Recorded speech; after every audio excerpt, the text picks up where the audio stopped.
Hi, welcome back to the channel. Today it's Wednesday. It's actually Wednesday afternoon, evening time now. We've been carting the cattle today. We've just finished that job. So you'll see the cows and all that very soon down at the Broads. I've just come onto the barley field, which we rolled a couple of weeks ago, and I was just coming on here to have a look at it to make sure that it was doing all right. And I'm really pleased with how it's come along this year. The establishment has been very good, and I think what's made a big difference was using those low pressure tyres on the 6930. I normally see a lot of imprints where I've been after I've been rolling, and this year there's nothing. You couldn't even tell that tractor had been on here. So the barley's coming along well. Arable crops this year are a nightmare because of the inflation and the input costs. That being said, this spring crop has always performed for us on the farm generally because it's fairly low input in comparison to, say, a winter crop like winter barley or winter wheat. So we'll see how it progresses. I'm hoping for a good yield of straw off here because we didn't get much straw last year. So if we could have another, I'd say about another 100 bales on top of what we had last year from the drought, I would be over the moon. So you can try and put a few more bales through the baler, basically. And the other night, when I got finished cutting all that wood over the weekend on the Sunday, I watched the Clarkson'S farm. I've watched the first episode and I'm waiting to watch the next one, which will be later on towards the end of this week, probably at the weekend. You see here on the edges, a bit of damage on the headlands, and I know what that is. I know what it is. It's the rabbits. They're an absolute nightmare, but I have been getting on top of them with my piece in the evening, so there's not going to be as many around, hopefully, in the coming weeks and months. Now, around here, this is one of my favourite parts of the farm. It's near the farmyard, and it's wonderful. It's my tranquil space, and I'm just left alone here. We've got nature, we've got wildlife, we've got red kites, buzzards, watch the marsh harriers, barn owls, deers, muntjac. We have water deer as well, and actually lower down here we have the fodder beet, which is now growing. This is for the cattle's food, which will be next winter, and we're also growing some for our neighbours and friends as well, so we grow them for smallholders. This is one of the fodder beets here, which has just come up out of the soil. We're not growing sugar beet anymore because it's just such an unprofitable crop at the moment. We've packed it in at the moment, the sugar beet. So this will be harvested at Christmas time later on in the year. So it'll probably be harvested between, I would say, Christmas and New Year's Day. So for now, it's just come up out of the ground. It's got the sun at the moment. It's had plenty of sun over the last couple of days. And in the mornings, it's getting a good bit of moisture from the dew, which is what's keeping it going at the moment. It's crazy. We've had so much rain over this winter, and now we haven't got enough rain. If you look here, so dry where my feet are. You see there's an old potato plant there from a previous crop. But you see, just dry.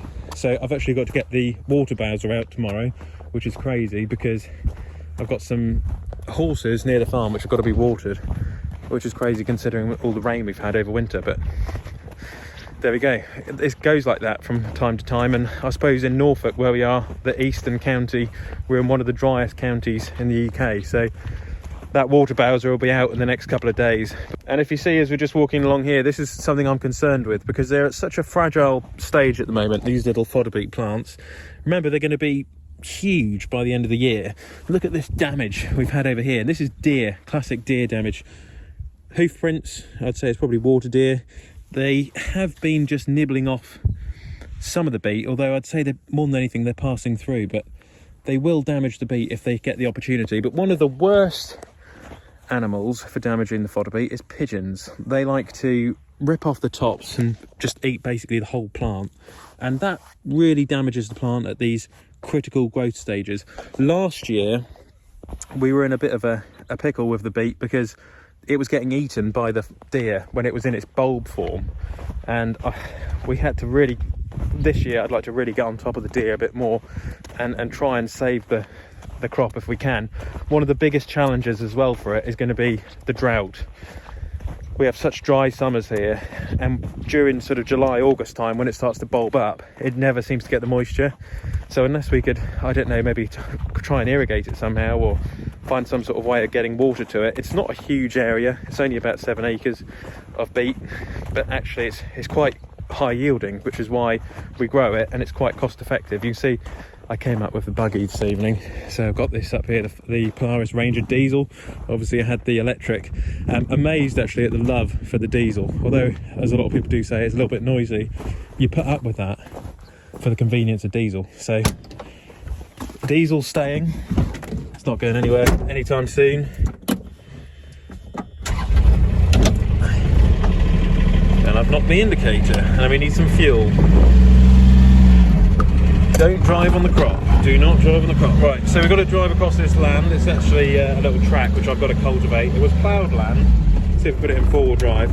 There we go. We can get back to the gate. So I came in tonight to look at the fodder beet. That was my objective. Fodder beet's looking good. Spring barley's looking good. I'm starting to build the muck pile. My little muck pile, which will, like I said, there'll probably be quite a big muck pile by the end of the year. But we'll go back to the yard. I've had a couple of deliveries today of equipment and a few bits and bobs, so we'll go back to the yard.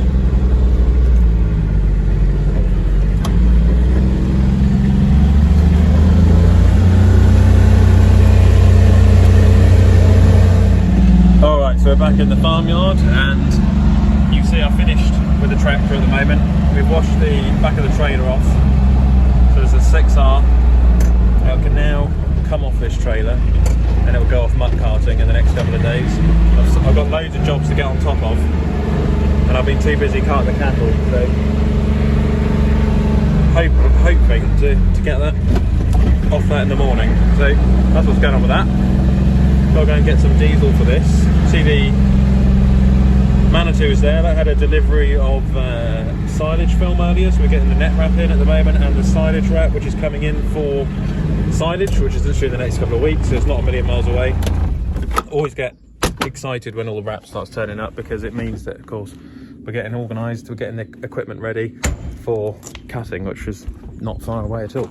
So we've got the 6.9 here, which is got a problem. I did say with the ECU the other day, but I've been talking to some technicians, and we think it's one of the wiring looms. It's actually one of these which is gone. One of those wires there, so I've got to replace that. I think that's about £100 for a wire, but it might save it. So yeah, screens are pretty clear. This has been cut in muck over the last couple of days. It's a good tractor, that one. And we've got some orphan calves in at the moment. We've got a couple of Angus calves which we're looking after. I'll look after in the evenings. This is the wrap which is in the plastic wrap. So this is, oh, so it's lovely being on the yard at the moment, the concrete yard. And Silotite which got in, which is 1800 size reels. So that's going to go on the wrapper. I've got 1, 2, 3, 4, 5, 6, 7, 8. I've got another pallet coming, and then I might actually need another pallet after that. And then you can see here, hopefully, I've got a couple of these Angus cross calves in at the moment. So these are two little orphans which we're looking after, and they have bottled milk morning and night. They've also got hay as well. And then I've got the shed opposite, which we cleared out the other day, which is home now to the Land Rovers living in it, as you can see probably. So yeah, I've got the Land Rover in here. This is supposed to be dug out. Can't get the digger at the moment, but it will come soon. And it's a nice home for the Land Rover. Yeah, that's what's going on. Getting ready for silage and the crops, the spring barley, fodder beet, and of course Ranger diesel's back as well. So all is well, all is well. So I've been watching Clarkson'S farm. Let me know what you think of it in the comments section down below, and also let me know what crops are growing on your farm at the moment, and if you have any problems with pests, if you have problems with the weather at the moment. I know in the West Country, a lot of people are the opposite. They're not dry at the moment. They have a lot of problems with the rain and the wet weather we've had, and vice versa. Some people are like us, maybe if you're in the southeast, like Norfolk, Suffolk, Kent, that sort of area, you're able to get on the land with the drier weather. So with that, enjoy your evening, whatever you're up to. Thanks for watching. Keep liking and subscribing, and in the next few videos we'll be carting muck, we'll be out with the 6R, and I'm hoping to have the 135 out of the shed to get it ready before the next rally, which will be the Hevingham Country Fair I'm hoping to go to. So keep an eye out for that. Oh yeah, Sunday I'm going to the South Suffolk show, which is at Bury St Edmunds, so I hope to see a lot of you guys there. It'll be a really good day out. It's a traditional country show which isn't that commercialised like a lot of the bigger ones, so it is a really good traditional country show, sort of how they used to be. So keep an eye out for that.